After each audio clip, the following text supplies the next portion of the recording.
শ্যামলী, শ্যামলী, কোথায় তুই? এ কি মা, তুমি? এসো, ভেতরে এসো। আমি শ্যামলীকে ডেকে দিচ্ছি।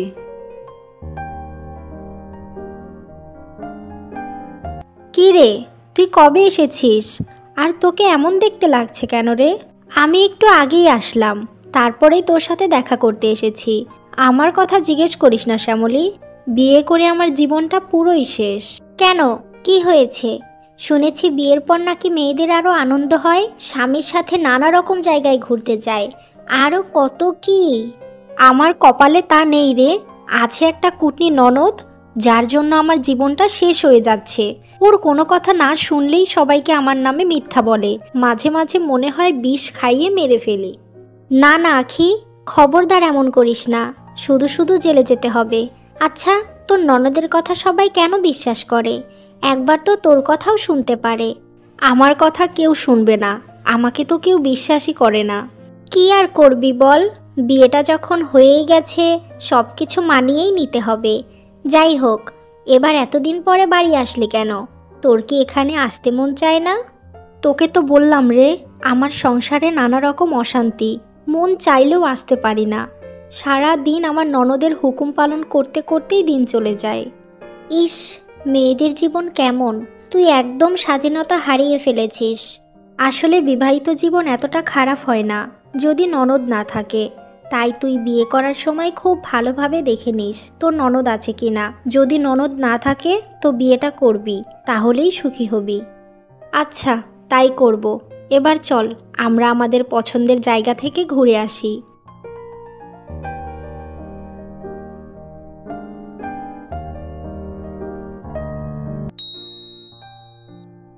শ্যামলী, তোকে যে কিছুদিন আগে দেখতে এসেছিল না, তাদের তোকে খুব পছন্দ হয়েছে।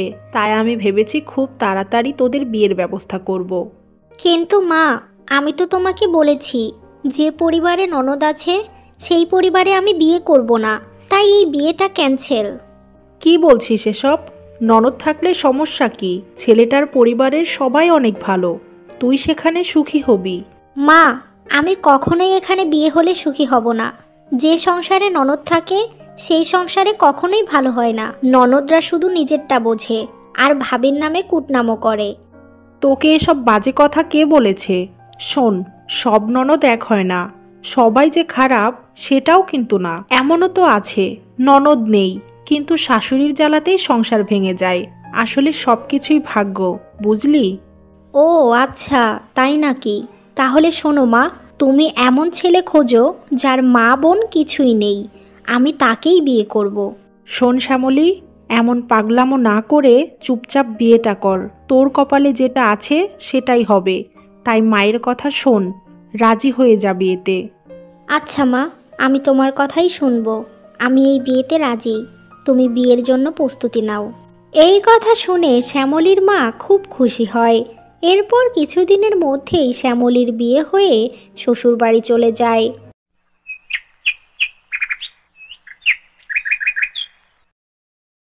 ভাবি, ও ভাবি, দরজাটা একটু খোলো না। ভাবি, ও ভাবি। এমনভাবেই শ্যামলীর ননদ নীলা শ্যামলীকে ডাকতে থাকে।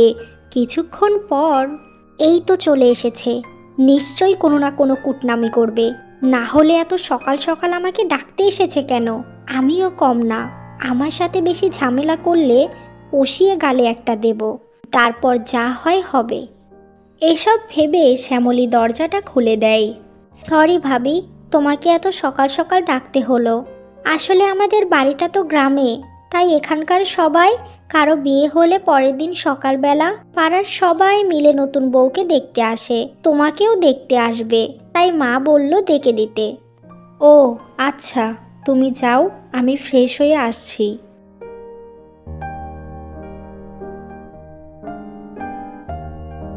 কই গো রহিমা, তোমার ছেলের বউ কোথায়?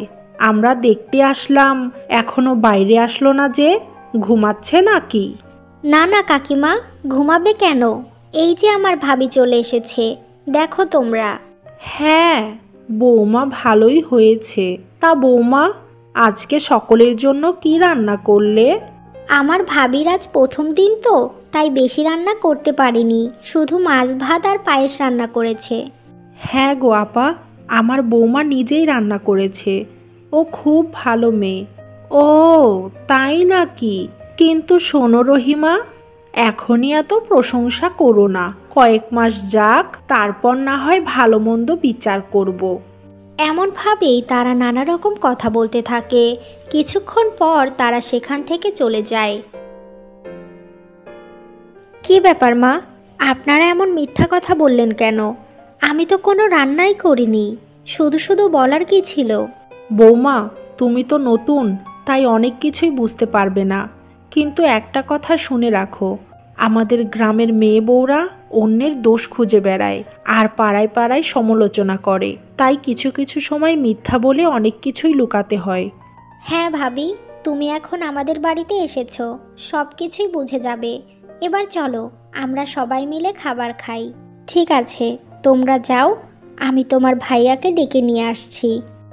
এরপর শ্যামলী রাহুলকে নিয়ে খাবার ঘরে যায় আর তারা সবাই মিলে একসাথে বসে খাবার খেতে লাগে। এমনভাবেই শ্যামলীর দিন কাটতে থাকে। তারপর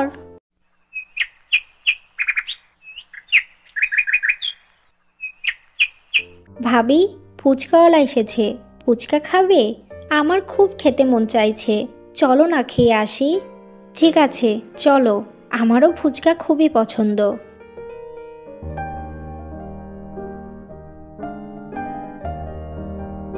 চাচা, একটু বেশি করে ঝাল দেবেন কেমন? ঝাল না হলে খেতে ভালো লাগবে না। আচ্ছা, তোমরা একটু দাঁড়াও, আমি এক্ষুনি দিচ্ছি। এরপর তারা সেখানে দাঁড়িয়ে ফুচকা খায়। কিছুক্ষণ পর খাওয়া শেষ হলে ফুচকাওয়ালাকে টাকা দিয়ে তারা বাড়ি চলে যায়।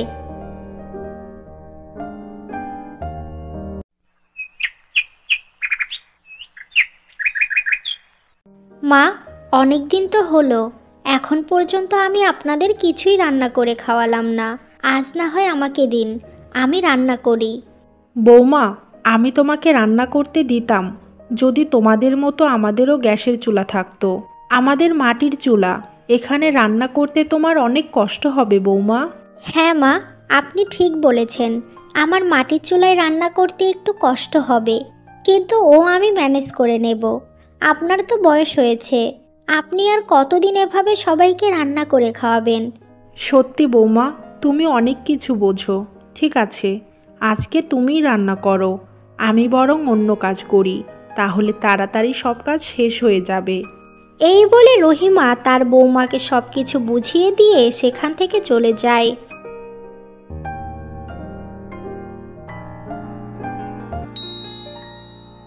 ভাবি, তুমি একা রান্না করছো? মা কোথায়? মা অন্য কাজ করছে নীলা, আজকে আমি রান্না করব, তাই মাকে উঠিয়ে দিলাম। ও তাই নাকি? তাহলে তো আজকের রান্না অনেক মজা হবে। আচ্ছা ভাবি, আমি তোমাকে একটু সাহায্য করে দেই, তাহলে তাড়াতাড়ি রান্না শেষ হয়ে যাবে। এই বলে নীলা তার ভাবির কাজে সাহায্য করতে লাগে।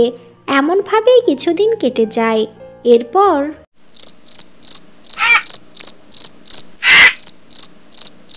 শ্যামলী, আমাদের বাড়িতে তোমার কেমন লাগছে? কোনো অসুবিধা হচ্ছে না তো? অসুবিধা হবে কেন?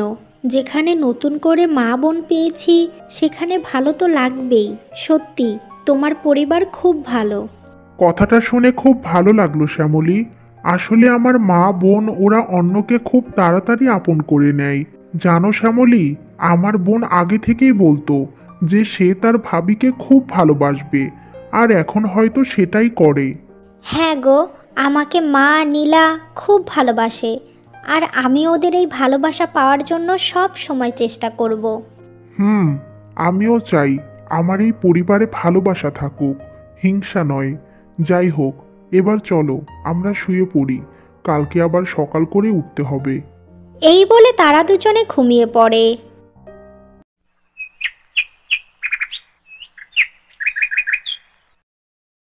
মা, আমি একটু আমার বান্ধবীর বাড়ি যাচ্ছি, কিছুক্ষণ পরে আসব। আচ্ছা যা, বেশি দেরি করিস না, তাড়াতাড়ি চলে আসিস।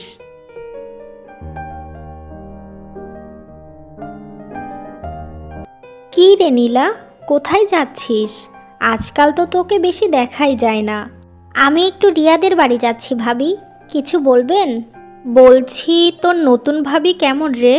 তোর মায়ের সাথে আবার ঝগড়া করে না তো? না গো ভাবি, আমার নতুন ভাবি অনেক ভালো, আমার মাকে আর আমাকে খুব ভালোবাসে। ও তাই নাকি? তা শোন নীলা, তোর ভাবিকে এত ভালোবাসিস না, 2 দিন পর দেখবি তোকে দিয়েই বাড়ির সমস্ত কাজ করাবে। আচ্ছা ভাবি, তুমি কি আমাকে এসব বলার জন্যই দাঁড় করিয়েছো, নাকি অন্য কিছু বলবে? কেন রে নীলা, এগুলো কি কথা না? তোর ভালোর জন্যই তো বলছি। আমার ভাবিও এমন করেছে আমার সাথে, তাই তোকে সাবধান করলাম। আমার এত ভালো তোমার চাইতে হবে না। একটা কথা মনে রেখো ভাবি, এই পৃথিবীতে সবাই এক হয় না, তাই আমি আমার ভাবিকে খুব বিশ্বাস করি এবং ভালোবাসি। বাকিটা ওপরওয়ালার হাতে। আমি এখন আসি, আমার দেরি হয়ে যাচ্ছে।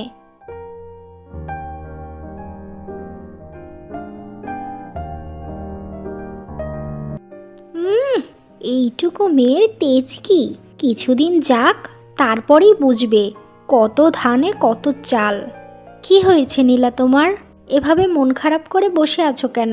তোমার বান্ধবীর সাথে দেখা করনি? না, আজকে ওর সাথে দেখা করতে ইচ্ছা করছে না। কেন যাওনি? তুমি তো মাকে বলে বের হলে। তাহলে? বের হয়েছিলাম, কিন্তু যাইনি। রাস্তায় একটা ভাবি আমার মনটাই খারাপ করে দিয়েছে। কেন নীলা, তোমাকে সে কি বলেছে যে তোমার মনটাই খারাপ হয়ে গেল? জানো তো ভাবি, এই গ্রামের কিছু কিছু মানুষগুলো অনেক খারাপ হয়, শুধু অন্যের সংসারে ঝামেলা লাগাতে চায়। এই দেখো না, তুমি আমাদের সাথে ভালো আছো, এটা কারো সহ্য হচ্ছে না। যদি সব সময় ঝগড়া করতে, তাহলেই ওদের ভালো লাগতো। ও, বুঝতে পেরেছি। আমার বিষয়ে কেউ খারাপ কথা বলেছে, তাই তো?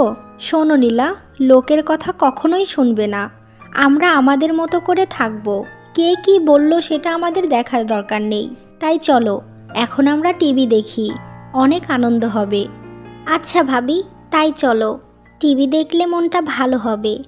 এরপর তারা গল্প করতে করতে টিভি দেখে। এভাবেই বেশ কিছুদিন কেটে যায়। একদিন নীলাকে পাত্রপক্ষ দেখতে আসে, আর তাদের খুবই পছন্দ হয়। তাই তারা বিয়ের দিন তারিখ ঠিক করে সেখান থেকে চলে যায়। আমি যে তোমাকে ছাড়া কিভাবে থাকবো? ভেবেছিলাম ননদ থাকলে আরও সংসারে অশান্তি বাড়ে, তাই ননদওয়ালা বাড়িতে বিয়ে করতে চাইনি। কিন্তু এখন যে সেই ননদের জন্যই বুক ফেটে যাচ্ছে। ভাবি, আমাদের আশেপাশে এমন ননদ আছে যারা কিনা ভাবিদের সাথে খারাপ আচরণ করে, আবার ভাবিরাও ননদদের সাথে খারাপ আচরণ করে। তাই আমি মনে মনে প্রতিজ্ঞা করেছিলাম যে আমার ভাবি যেমনই হোক, আমি তার সাথে সব সময় ভালো ব্যবহার করার চেষ্টা করব। তাহলে আর আমাদের বাড়িতে কোনো অশান্তি হবে না। হ্যাঁ নীলা, কারো সাথে ভালো আচরণ করলে সে অবশ্যই তোমার সাথে ভালো ব্যবহার করবে, এটাই নিয়ম।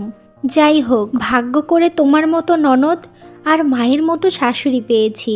এর চাইতে সুখ আর কি হতে পারে? আমি আমার সংসার জীবনে খুব সুখী। এভাবেই তারা কথা বলতে থাকে। বেশ কিছুদিন পর নীলার ধুমধাম করে বিয়ে হয়ে যায়। বিয়ের পর নীলা মাঝে মাঝে তার ভাবির সাথে দেখা করতে আসতো আর অনেক অনেক আনন্দ করে দিন পার করত।